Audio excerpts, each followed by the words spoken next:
Hi everybody, Jennifer Blevin-Smith with Integral Clinic Solutions, and you're watching my YouTube channel, Navigating the Business of Medicine.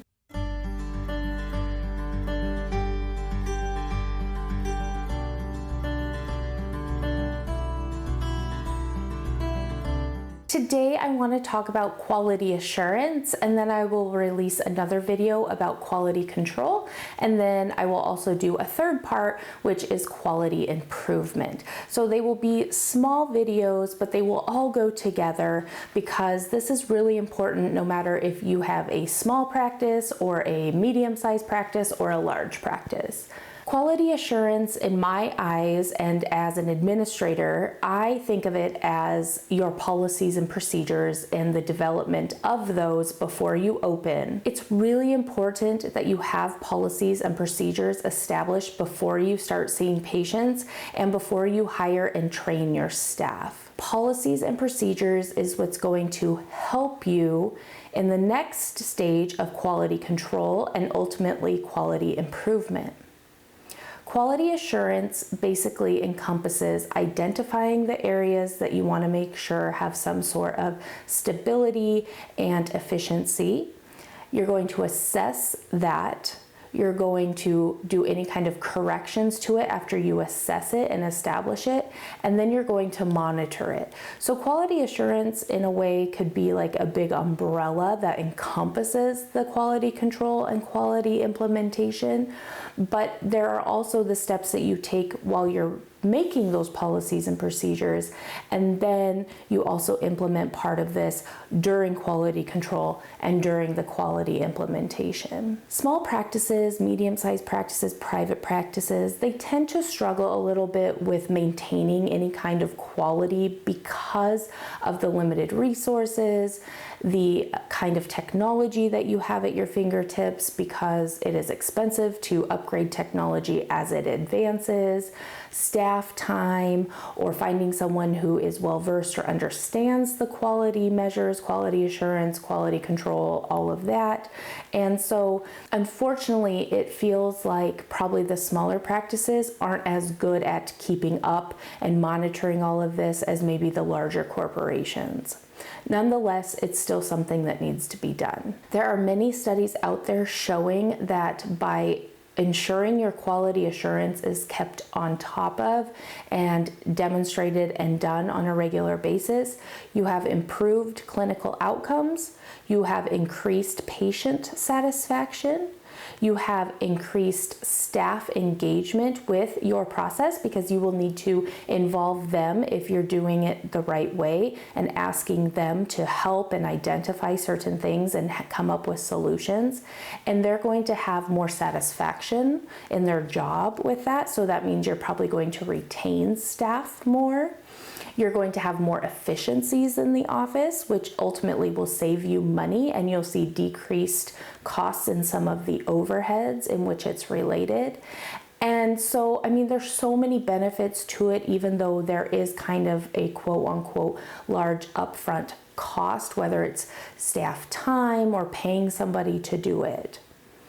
Usually people in quality assurance will use like 4 steps of plan, do, check, act. And as you can see, that would be directly related to the identify, assess, correct, and monitoring. One of the things that people underestimate in any kind of business is that things will always need to be changing a little bit for the times, for the requirements.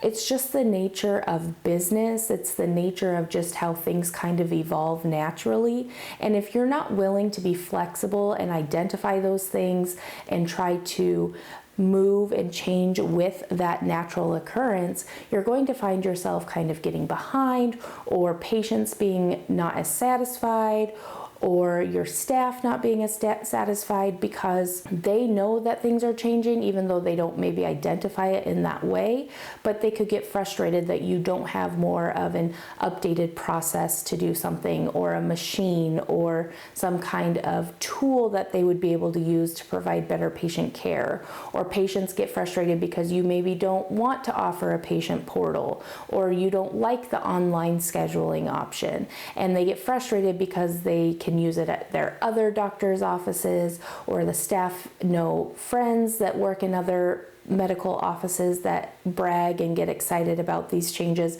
and they feel like you're being resistant or reluctant. And of course, that's probably not the case. That's just kind of how it comes through, and they might perceive it. So being able to be on top of this, constantly checking and assuring the quality of your patient care and your services and your staff satisfaction is really important. So developing those policies and procedures, you need to think about all angles when you're developing that, from how it's going to affect patient care, how providers are going to feel about it, how the staff is going to be affected or need to implement it. And then you need to make sure that once you identify all the things that need policies and procedures, you're assessing it from all of those angles and making sure that it's going to cover and address anybody who's going to be affected or using that procedure or policy on a daily basis, a monthly basis, or whenever it's going to be applied. And then if you don't see that kind of coverage, if you will, while you're assessing, then you have to go in and you correct it, and you put in those corrections to make it so that whoever is affected by that policy or procedure, whether they're the ones performing or they're the ones receiving the service for the policy or procedure, that it's going to be efficient, it's going to be safe, and you're going to have good clinical outcomes.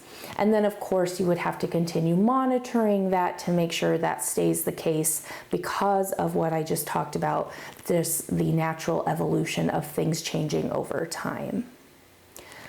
I know this is probably not something that you've thought about if you're starting a practice, but you definitely need to, especially when you're creating those policies and procedures before you open, that you need to keep quality assurance in mind.